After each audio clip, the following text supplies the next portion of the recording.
Hai, kembali lagi di AA Channel.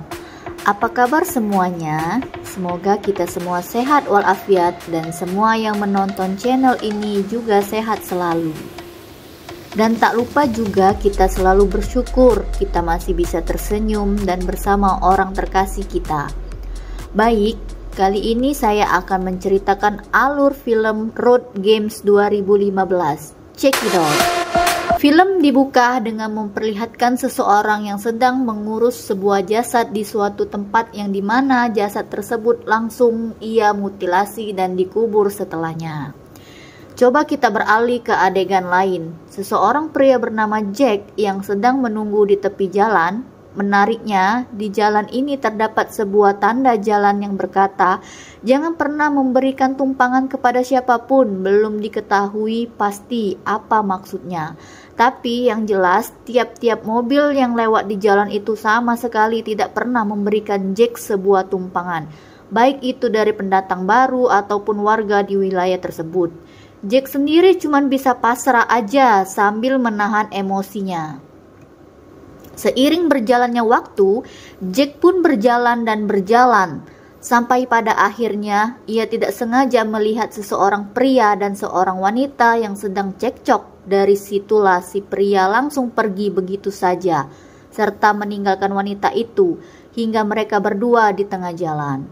Setelah ditanya lebih jauh, ternyata wanita ini bernama Veronica, yang dimana ia adalah orang Perancis asli, namun sangat mampu berbicara bahasa Inggris, bahkan sangat fasih. Sedangkan Jack merupakan orang Inggris asli, dan sayangnya ia sama sekali tidak mengerti bahasa Perancis. Sebagai informasi, Jack sedang berada di negara Prancis yang sialnya di saat mau pulang, ia malah dirampas oleh pembegal di tengah jalan. Akibat peristiwa itu seluruh uangnya, handphone, dan juga sebuah mobil yang sudah ia bawa malah dirampas oleh begal-begal yang tidak bertanggung jawab. Terkecuali sebuah paspor yang ada di tangannya dan masih disimpan sampai sekarang. Berbeda halnya dengan Veronica yang memang tinggal seorang diri saja serta berniat merantau ke negara lain karena tidak punya siapa-siapa lagi di wilayah ini. Ia bercerita kalau kedua orang tuanya sudah meninggal akibat sakit kronis yang tentu saja membuat Veronica merasa sedih. Ketika malam sudah tiba, mereka pun memutuskan untuk menghabiskan waktu di area pepohonan sambil menghangatkan badan. Pada situasi tersebutlah Veronica bercerita kalau belakangan ini ia sedang berlatih untuk membuat tanda tangan singkat waktu Jack pun terbangun. Dan ia melihat Veronica sudah tidak lagi berada di sebelahnya. Ternyata perempuan itu sudah berendam di sebuah danau yang ujung-ujungnya Jack langsung nyemplung juga ke danau itu.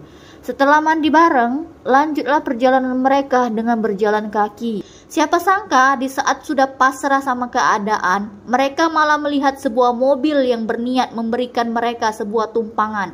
Namun rasa semangat sama sekali tidak ditunjukkan oleh Veronica, melainkan ia mulai merasa takut dengan seseorang pria yang berniat menolong mereka. Pria bernama Grizzy itu adalah penduduk asli di wilayah ini dan ia tidak begitu lancar untuk berbicara dengan bahasa Inggris. Oleh karena itu, ia pun memutuskan untuk mengajak Jack bersama Veronica agar menginap dulu di rumahnya serta bertemu dengan istrinya yang pernah tinggal di Inggris. Ya, apa boleh buat, Jack tidak bisa menolak ajakan itu dan mereka pun langsung berangkat ke rumah pria tersebut. Kemudian Jack bersama Veronica yang sudah tiba pun langsung disambut oleh istrinya Grizzy yang bernama Mary. Dari situlah Jack mulai diantar ke kamar tidurnya oleh Mary, sedangkan Veronica akan diantar oleh Grizzy. Serta Mary meninggal Jack di dalam kamar. Jack yang sudah merasa lelah pun langsung merebahkan dirinya di atas ranjang, serta tidur begitu saja. Bisa terbangun waktu sudah berganti ke malam hari yang dimana Jack mulai kepo dengan sebuah kotak bertuliskan Great. Ketika kotak itu dibuka, terdapat beberapa lembar foto dari masa mudanya Grizzy maupun Mary. Tidak sampai di situ, di kotak tersebut juga terdapat sebuah foto dari seorang anak laki-laki dan juga seorang anak perempuan. Atas apa yang sudah ia lihat, Jack sangat yakin kalau Grizzly bersama Mary tidaklah tinggal berdua saja di rumah ini. Walaupun pada faktanya sampai sekarang ini Jack bersama Veronica masih saja tidak melihat kehadiran seorang anak perempuan maupun laki-laki di hadapannya. Selesai makan malam, Jack pun menghampiri Veronica yang lagi ngerokok di teras rumah. Biar makin dekat, Veronica pun bercerita bahwa ia tadinya mempunyai seorang adik, tapi miris adiknya itu malah tertindas oleh traktor di saat mereka berdua sedang bermain petak umpet di sebuah ladang. Lalu Jack pun kembali lagi ke dalam rumah sambil menemani Grizzly untuk nonton TV di malam itu.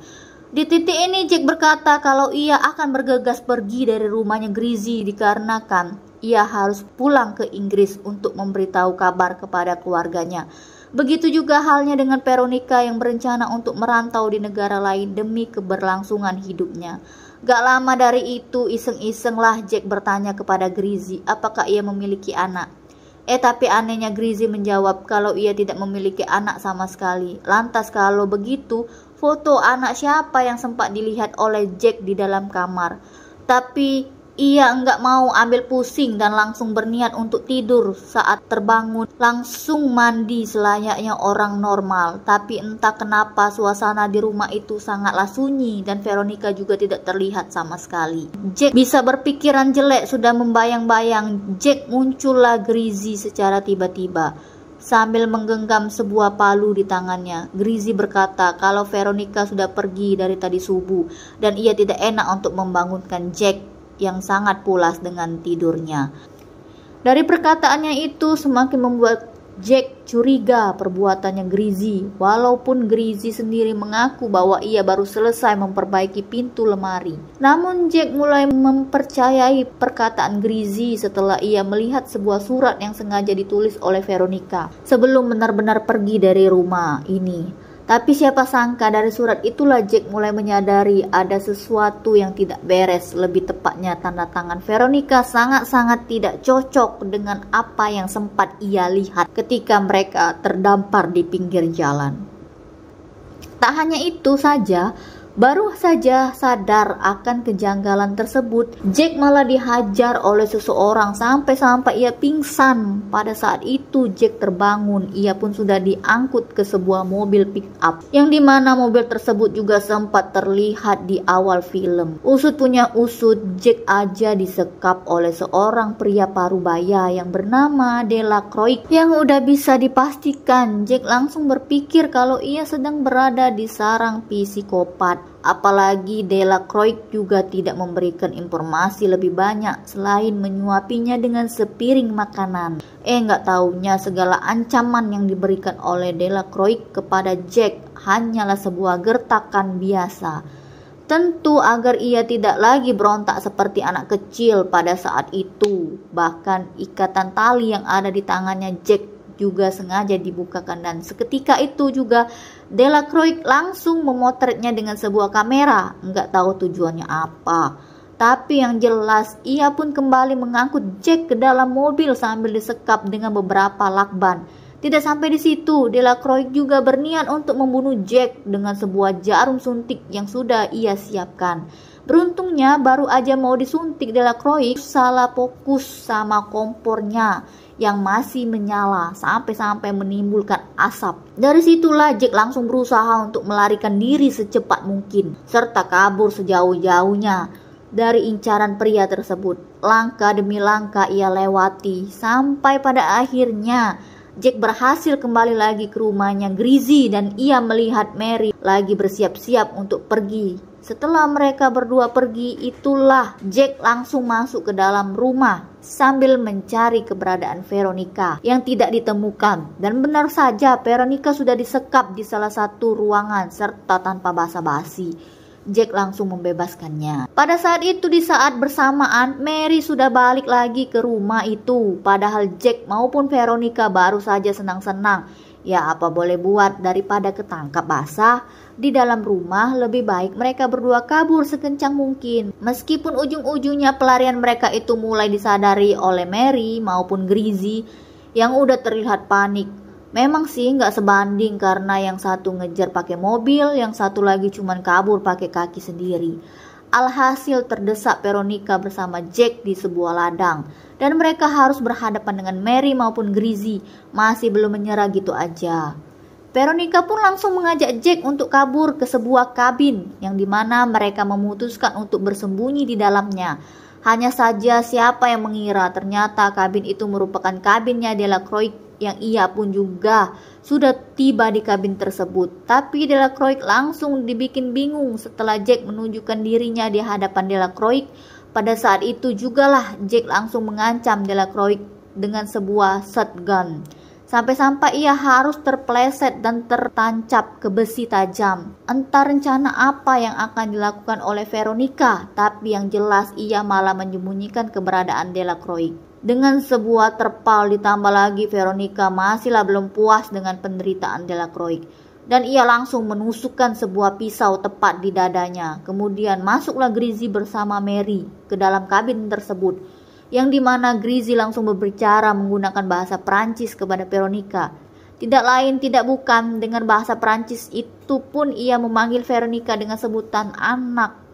Bahkan ia juga sempat membayangkan wujud dari Veronica ketika ia masih kecil. Dengan kata lain, selama ini Veronica sudah berbohong kepada Jack dan begitu juga halnya dengan Grizzy yang sudah berbohong kepada Jack. Pada titik inilah Jack tahu kalau Veronica merupakan seorang pembunuh berantai yang bisa membunuh siapapun tanpa alasan yang jelas. Apalagi Veronica juga sempat membunuh adik laki-lakinya secara sadis serta memutilasinya. Setelah mereka baru saja selesai bermain peta umpet, maka dari itulah di awal film kita diperlihatkan sebuah jasad dan seorang pelaku yang dimana adegan itu menjelaskan kebetulan si Veronica sendiri. Namun sayang dikarenakan sejak sudah kalap dengan situasi ini, ia pun tidak lagi ingin mendengarkan penjelasannya. Mary maupun Grizzy yang secara fakta merupakan orang tua dari Veronica. Naasnya Mary yang baru saja ingin memberitahu Jack dengan bahasa Inggris pun langsung dihajar oleh Veronica sampai pingsan. Sedangkan kali ini hanya tersisa Grizzy yang tidak bisa ngapa-ngapain lagi dan ia pun mau gak mau cuman bisa pasrah aja setelah ditinggal oleh Veronica beserta Jack. Setelah kejadian tersebut, Veronica langsung mengajak Jack lari ke negara lain sambil menyetir dengan senyuman bahagia. Hal yang sama pun juga dirasakan oleh Jack sendiri yang pada faktanya tidak lama lagi ia juga akan dibunuh oleh wanita tersebut. Pada intinya sih dari awal film ini kita sudah diberikan sebuah tanda mengenai tanda jalan dilarang memberikan tumpangan kepada siapapun. Bisa dibilang hal ini sudah menjelaskan kalau Veronica sudah berkali-kali mencoba kabur dari orang tuanya. Sampai-sampai Grizzy rela memasang rambu tersebut agar anaknya tidak kabur. Tidak sampai di situ, Grizzy bersama Mary juga merasa serba salah karena mereka nggak mau anaknya tersebut di penjara. Dan di sisi lain, mereka juga nggak mau ada korban lagi yang terus bertambah tiap bulannya. Maka dari itulah Grizzy rela membayar Delacroix yang berprofesi sebagai penjual daging untuk membius Jack dan mengantarnya ke sebuah pelabuhan. Pasti ada yang nanya nih, kenapa Mary ataupun Delacroix langsung kasih tahu aja ke Jack kalau Veronica adalah seorang pembunuh? Ya tentu jawabannya adalah percuma lah, karena dikarenakan mereka sudah tahu kalau Jack akan lebih percaya dengan Veronica yang dari awal udah fly fiktif dan bercerita kepadanya, dan film pun tamat. Baiklah, kalau kita cerna dari film ini ternyata Veronica lah yang psikopat dan orang tua yang terlalu sayang dengan anaknya, berusaha memberikan hal yang baik terus ke anaknya. Makanya kalian jangan pernah melawan orang tua kalian sekalipun ya. Dan sampai di sini, terima kasih.